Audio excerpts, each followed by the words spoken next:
Hola, buenos días, tardes para las personas que nos vean por la tarde. Buenos días, tardes, sí. Eh, Vamos a intervenir Vicente Larraga y yo sobre el tema ligado a lo que ya hemos empezado de tertulias preocupadas por el futuro del consenso europeo, porque Vicente y yo pues compartimos ahora la situación de profesor emérito, aunque él sea más joven, y hemos compartido muchas cosas a lo largo de, De la de vida. nuestra, de nuestra vida. Eh, ¿Por qué nos preocupa la gestión de las pandemias? Bueno, pues yo creo, Vicente, empiezo yo, pero luego ya te daré la palabra, porque bueno, creo que las pandemias, curiosamente, las pandemias derivadas de agentes infecciosos, víricos muchas veces, han estado presentes, yo creo, en lo que hace un siglo fue alguna de las grandes guerras, ¿no? Sí, Y de hecho con una denominación inapropiada de gripe española. Pero ahora lo que hemos tenido y tenemos enfrente son unas elecciones en las que probablemente el consenso europeo que se desarrolló precisamente y con mayor nitidez con motivo de que apareciera una COVID, una infección vírica respiratoria, que no se había previsto ni se había presentado en programas electorales, ni nadie las tenía, pues que provocó una reacción muy inteligente y valiosa porque quizá nos pilló bastante desprevenidos. Vicente, ¿quieres comentar ya un poco? sí, bueno, las pandemias, las grandes epidemias son algo que vive con la humanidad.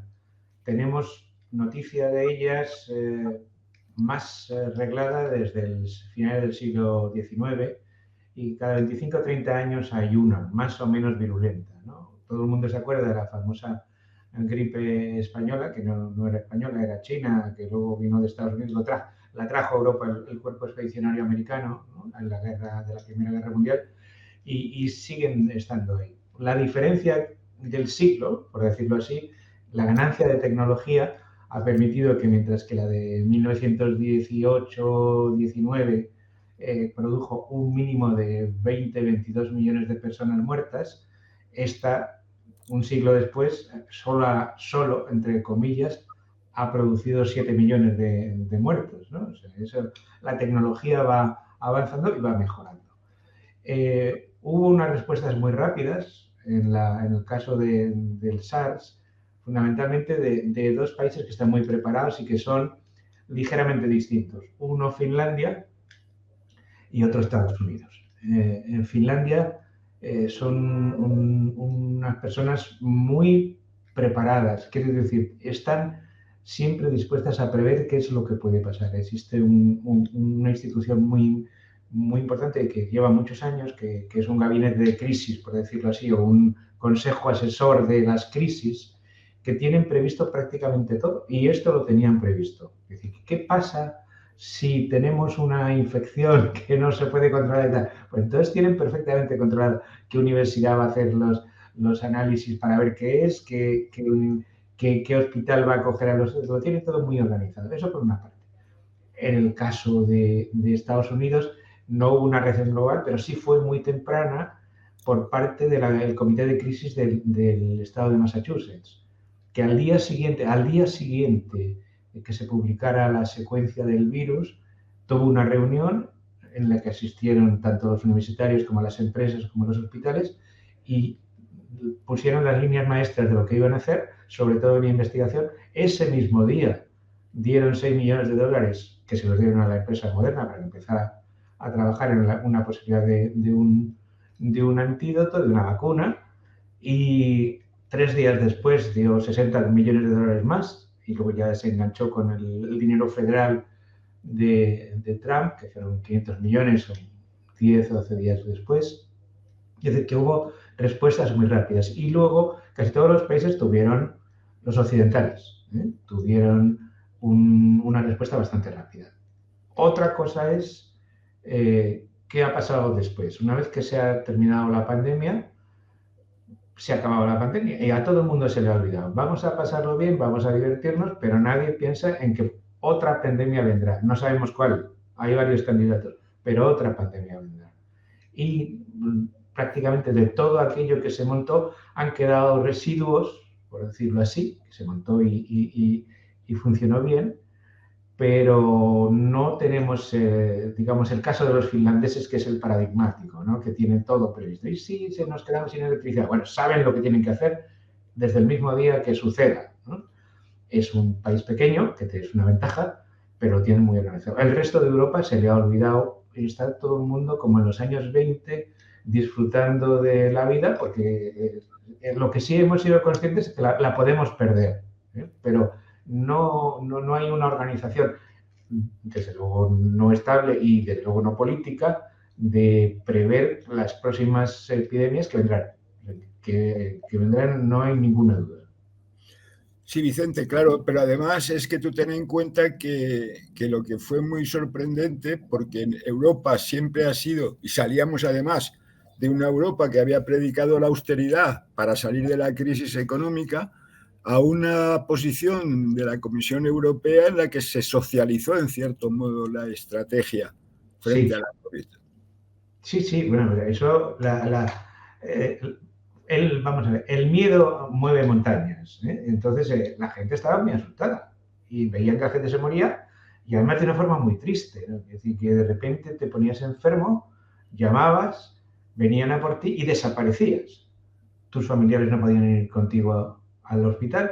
Si te morías, no podían ir al entierro. De hecho, a las personas de aquí de Madrid, por poner un ejemplo, las podían, y de hecho fue así, las incineraban en Jaén y volvían y le daban un frasquito con las cenizas a tu familia, que no sabían si eran de tuyas o del primo o de quién, ¿no? Eso es lo que estaba pasando, que ya se nos ha olvidado. Entonces,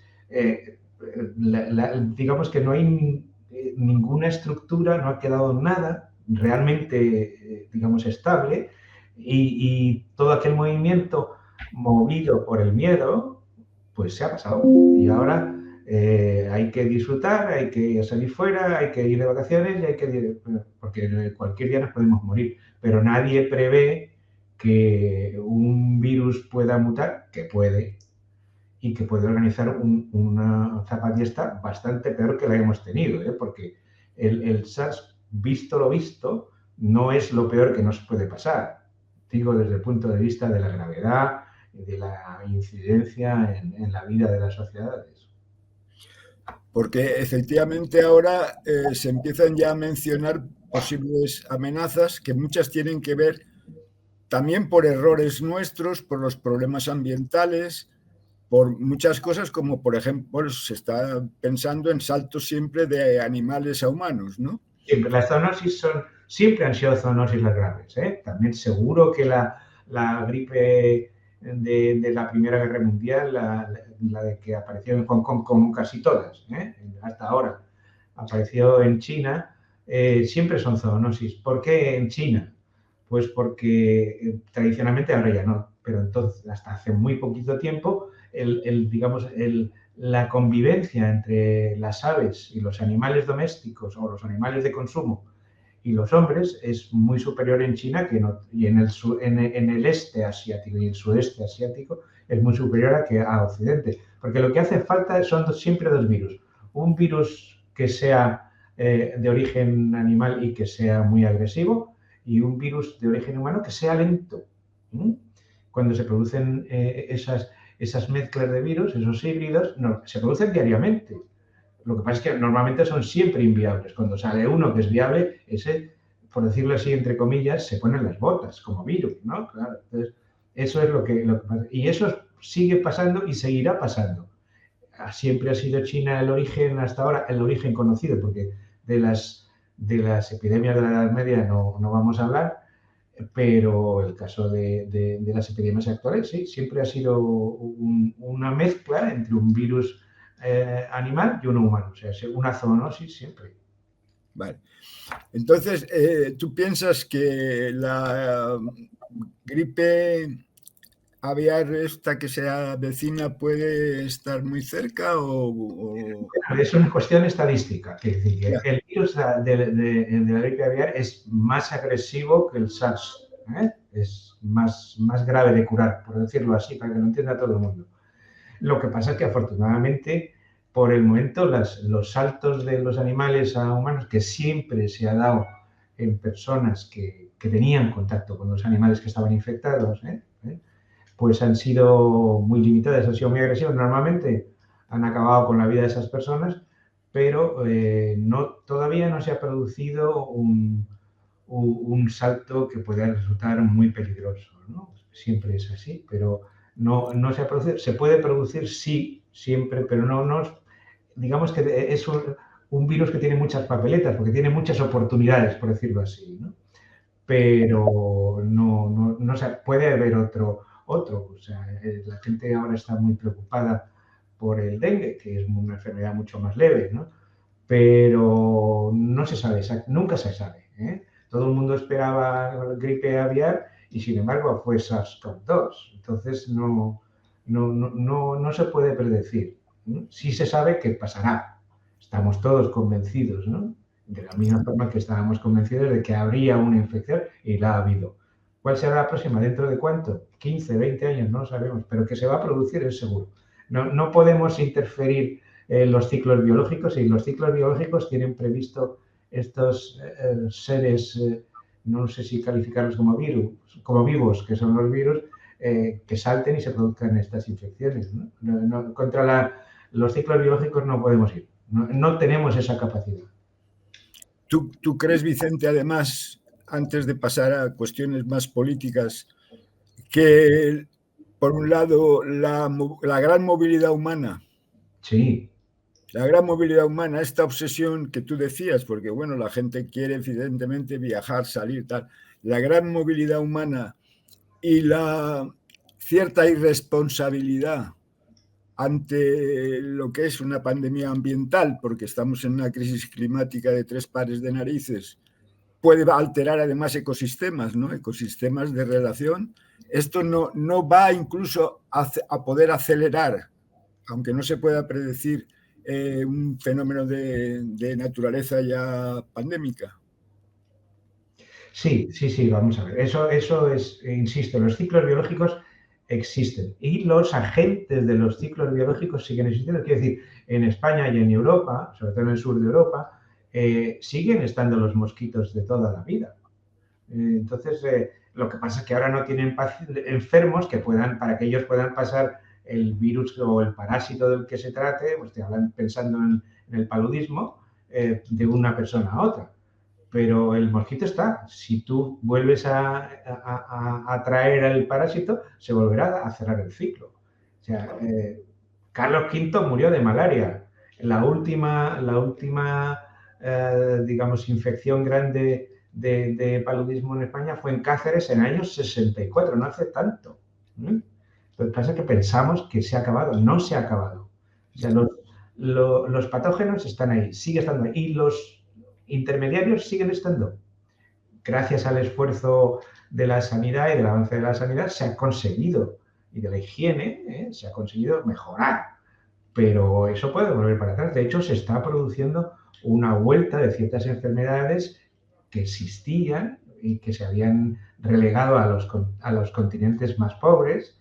Se está produciendo una vuelta. Caso clarísimo, el caso de la esquistosomiasis, que produce una infección renal normalmente. Gusano, ¿no? Sí, es un gusano. Y que de agua dulce. Y que vuelve a ser endémico en Córcega. ¿Y qué pasa? Los turistas alemanes que les encanta Córcega se bañan en los lagos que son muy bonitos de Córcega y se vuelven a Alemania con su esquistosoma. Pues ya está. Si no luchamos constantemente contra la enfermedad siempre nos va a ganar, porque están ahí y siguen estando ahí. Por eso siempre, bueno, tú y yo lo hemos comentado muchas veces, la importancia de la salud pública, es Claro.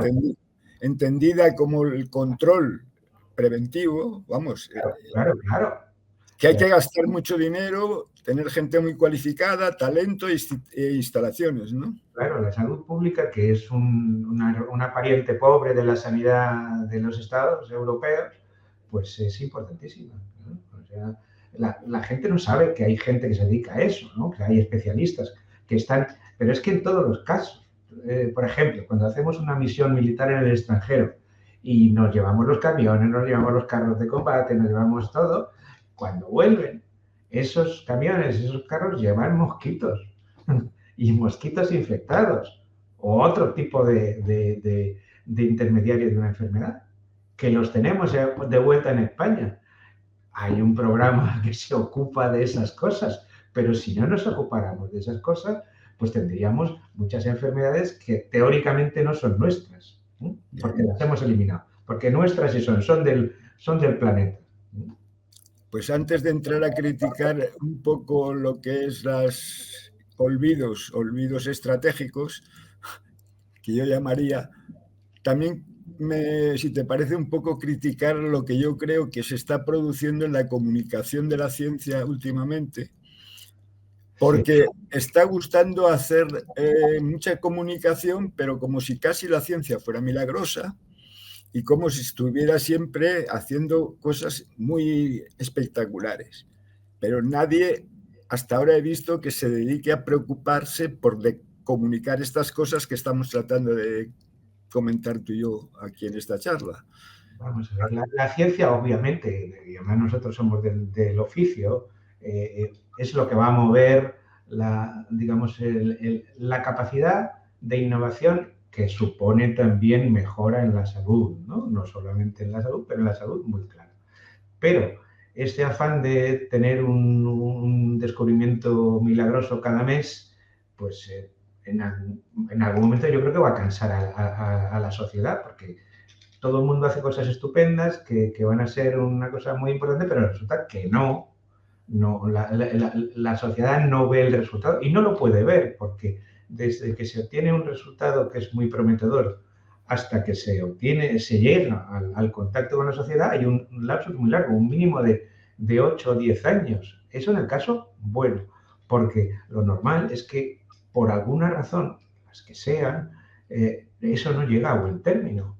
Existe un término acuñado entre las compañías farmacéuticas que se llama el Valle de la Muerte, que es la distancia entre que uno tiene un descubrimiento científico que puede ser importante para una mejora de la salud y llegar a conseguirla. Está calculado, es decir, solamente 1 de cada 10.000 descubrimientos científicos llega al final. Y eso no se dice, siempre se prefiere decir, fíjate lo que se ha conseguido. Entonces las personas pueden pensar que eso ya es un hecho. Nosotros tenemos un investigador muy bueno en España en el cáncer, que además es muy realista, que cuando le dicen, no, usted cura el cáncer, no, yo solo curo el cáncer en ratones. Y es verdad, porque el salto del ratón al humano es un salto tecnológicamente abismal y lleva muchos años de muy buena investigación, requiere muy buena investigación, que tarda mucho tiempo, claro, lógicamente. Y lo que pasa en el cáncer pasa en muchísimas cosas. Ya. Bueno, si a esto añadimos, y esta es la preocupación que me ha hecho plantear estas charlas, aunque no haya muchas, ya tuvimos una antes más política, pero también quiero mencionar la cuestión política. Es decir, si tenemos unas elecciones en las que se puede producir un resultado democrático, por lo tanto legítimo, pero por reacciones de la gente que digan las elecciones europeas son, bueno, pues para votar lo que me dé la gana, porque en este momento no puede ser importante, porque tal. Si estoy percibiendo hechos políticos que para mí son muy preocupantes, que es que, por ejemplo, ya no tenemos, en mi opinión, en el ámbito de lo que podríamos llamar derecha, algo parecido a lo que fue decisivo en todo el consenso europeo, el europeo y incluso de la salida de la Segunda Guerra Mundial, que es la democracia cristiana. Sí. Yo no veo partidos que sean demócratas cristianos, no creo. Aunque se sigan llamando CDU los alemanes, pero ya no eso no es. Ahora son partidos populares que se llaman, pero es que, y no quiero criticar demasiado, más bien parecen partidos populistas. Sí, desgraciadamente se ha perdido el consenso de qué es lo que es bueno para todos y vamos a hacerlo y vamos a ponernos de acuerdo con otros. la extrema derecha está muy claro, pero la mimetización de la derecha con la extrema derecha va a provocar muchos problemas en el avance de la investigación, sin duda alguna. Europa, vamos a hablar de Europa directamente, tiene en los próximos años un reto enorme y es enfrentarse a las dos superpotencias de la innovación, que son Estados Unidos y China. Las grandes empresas se han introducido, que decir, ahora ya no es solo una cuestión de estados, sino que las empresas por sí mismas, Google y todas estas grandes empresas tecnológicas, están invirtiendo cantidades ingentes de dinero en la tecnología. Entonces, se están olvidando de cosas que son básicas. El caso de la salud es muy claro, ¿no? Entonces, en los próximos años hay que intentar conseguir que haya un consenso europeo de forma que se garantice la innovación y el avance de estas investigaciones que son más sociales, por decirlo así, que favorecen más a todo el mundo. Entonces, el capitalismo descarnado y brutal, que es lo que pretenden las grandes tecnológicas, a mí me parece que es una cosa muy mala. Hay que intentar que el avance tecnológico favorezca al mayor número de personas posible. Y Europa, en este camino que está empezando de intentar competir con los grandes núcleos que son Estados Unidos y China, pues necesita una política que por el momento no se ve. No hay ningún partido que parezca que está en este camino de intentar desarrollar la innovación que pueda extenderse y que pueda favorecer al mayor número de personas. Además, ahora daría un salto hacia lo más personal. Tú, Vicente, has estado participando en todo el tema de la obtención de vacunas. Primero ya lo habías hecho con la Leishmania y que luego con el tema de la COVID te lanzaste junto con Mariano Esteban y con Luis Enjuanes para intentar hacer una vacuna española, aparte de una empresa que también estuvo por ahí, que creo que es Cipra, ¿no? Sí.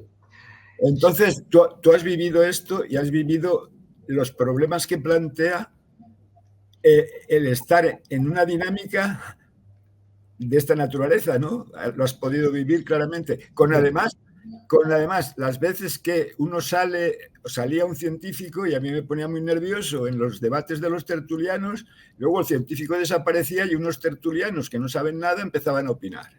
Sí, vamos a ver.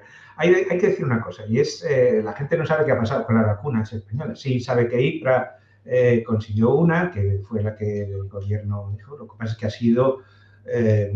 aparecido de una forma muy retrasada. Nosotros también hemos tardado más de lo que pensábamos en obtener las vacunas, pero se obtuvieron en el Consejo Superior de Investigación Científica, los 3 grupos, conseguimos cada uno una vacuna que era absolutamente efectiva, 100% efectiva. Pero es lo que hablaba yo antes. Una cosa es que tú tengas un resultado científico que puede funcionar y otra que puedas llevarlo a la calle. En este caso era muy claro porque el predominio del mercado lo tenía una empresa multinacional norteamericana, que además es muy buena, no la estoy criticando, y entonces ninguna otra empresa se atrevió a llevar ninguna de nuestras vacunas al mercado internacional porque sabían que era muy, muy difícil. En estos momentos se ha pasado, digamos, la época de la gran venta de vacunas, se ha pasado la época de la gran venta y del gran beneficio que lo ha tenido esta compañía multinacional. Entonces, digamos que hemos llegado un poquito tarde. Pero bueno, por lo menos se ha demostrado que los grupos españoles son absolutamente capaces de desarrollar una vacuna en un tiempo prudencial y eso puede. ¿Ha quedado algo? Sí, quedan algunas personas de los grupos, otros ya unos se han jubilado ya, otros vamos camino de ello, definitivamente, y algunas personas quedan, pero no queda mucho de la estructura que se organizó muy bien para la investigación y que se montó en muy poquito tiempo, por parte, en el caso del Consejo, o por parte ni del Ministerio de Sanidad ni del Ministerio de Ciencia e Investigación, o como se llame ahora, y Educación. No sé exactamente, pero bueno, ese tipo de cosas hay que tener en cuenta que en esto de los fármacos y desde luego más en los biológicos, en las vacunas, el tener un sistema de transferencia bien establecido y bien engrasado es importantísimo y no lo tenemos, desgraciadamente no lo tenemos.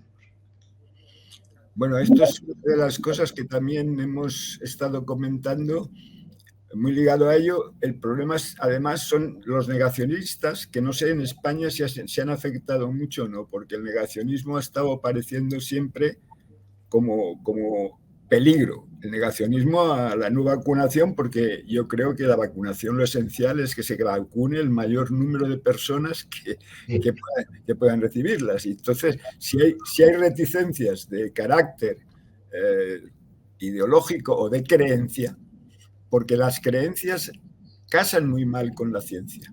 Claro, claro. Es que, vamos a ver, eso es un caso clarísimo. En España los negacionistas no han sido tan fuertes como en otros. Durante la pandemia no han sido tan fuertes. ¿Por qué? Pues fundamentalmente por lo que decía antes, por el miedo. Casi todo el mundo decía, bueno, voy a ponerme esto porque la gente se está muriendo, ¿no? Cuando se ha pasado la pandemia, o sea, no se ha pasado la infección, ¿eh? Todo el mundo tiene que saber que el SARS-CoV está vivito y coleando y que sigue infectando personas, que mata menos porque tenemos una gran población infectada. Entonces, una vez que el miedo se ha pasado, los negacionistas están volviendo a levantar la cabeza y en estos momentos tenemos una ola de infección de SARS-CoV-2. Con las cifras que tenemos ahora, estaríamos recluidos si no hubiéramos tenido las vacunas, ¿eh? Entonces, tenemos negacionistas y hay que convivir con ellos, porque esto es un país democrático. Es decir, podemos pensar que son unos ignorantes,